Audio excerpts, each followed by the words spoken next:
The last man on earth episode number 5। इस episode में दो कहानी चलेगी, एक पास्ट की और एक प्रेजेंट की।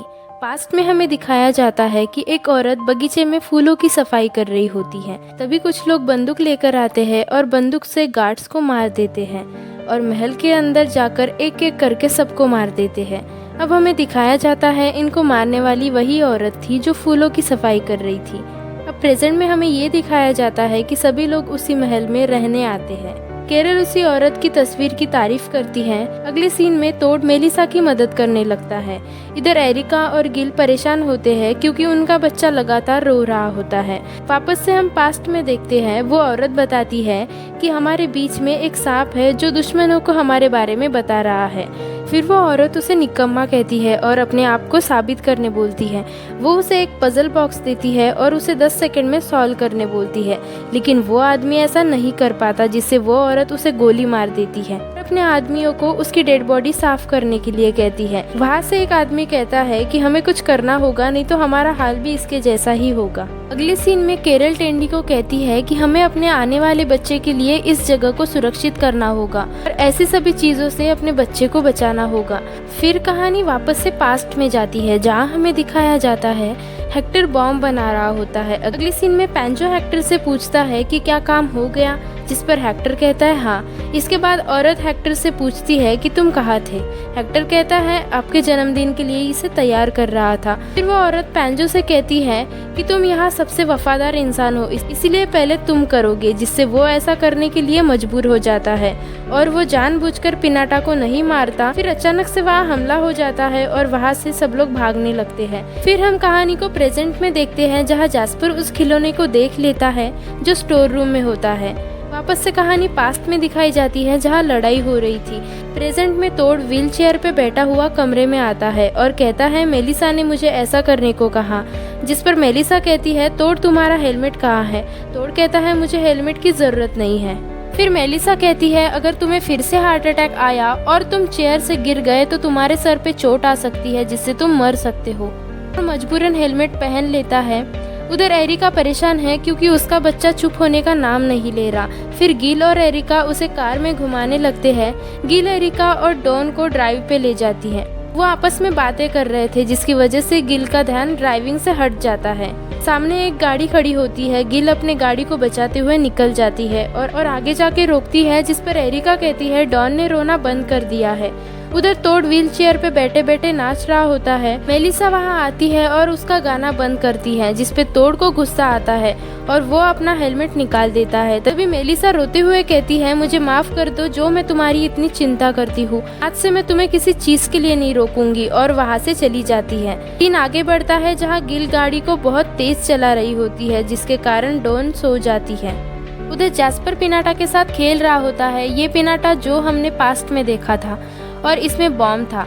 उसके बाद टेंडी वहाँ आता है और जैस्पर को कहता है कि इसको ऐसे नहीं खेलते। वो जैस्पर से पोकर ले लेता है और बताता है कि इसके अंदर बहुत सारी कैंडी होती है और इसको तुम्हें पोकर की मदद से फोड़ना होता है, लेकिन इसमें एक रूल होता है, तुम्हें अपनी आंखों पर पट्टी बांधनी होती है।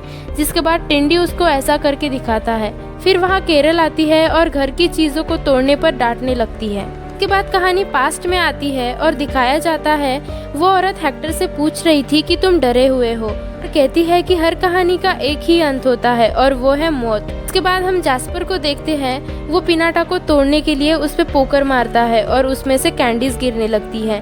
तब हमें पता चलता है कि बॉम्ब पिनाटा में नहीं रखा था। पास्ट में पैंचो उस औरत को गोली मारता है और फिर पता चलता है कि पैंचो ही वो सांप था जो सब करा रहा था। और फिर पता चलता है कि बॉम्ब पिनाटा में नहीं बल्कि उस पजल बॉक्स में है और टेंडी उस पजल को सॉल्व करने में लगा है। अगले एपिसोड की शुरुआत होती है, जहाँ कैरल सो रही होती है। तभी उसकी आंखें खुलती है और देखती है कि उसका बच्चा जन्म ले चुका है। टेंडी को जगाकर ये बात बताती है। फिर सब लोग उस बच्चे के बारे में बातें करने लगते हैं, जहाँ कैरल सबको बता रही थी कि उसे बिल्कुल भी दर्द नहीं हुआ। टोड उस बच्चे को देखकर भावुक हो जाता है और कहता है वो उसका अंकल है। अगले सीन में गिल एरिका से कहती है जिस बात को लेकर वो पिछले 2 हफ्तों से इतना परेशान थी, वो काम इतने आसानी से हो जाएगा उसे यकीन नहीं हो रहा। अगले सीन में केरल अपने बच्चे को कहानी सुना रही थी। तभी टेंडी वहां आता है और अपने बच्चे को एक गाना सुनाता है। तभी केरल टेंडी को बताती है कि उसकी तबीयत ठीक नहीं लग रही। फिर गिल केरल का चेकअप करती है। गिल एरिका को केरल के दूसरे बच्चे के बारे में बताती है, जिसे सुनकर एरिका चौंक जाती है। गिल एक बार फिर से केरल का दोबारा से चेकअप करती है और कहती है अभी दूसरे बच्चे के जन्म के कोई भी लक्षण दिखाई नहीं दे रहे हैं। वो केरल को मेडिसिन देके वहाँ से चली जाती है।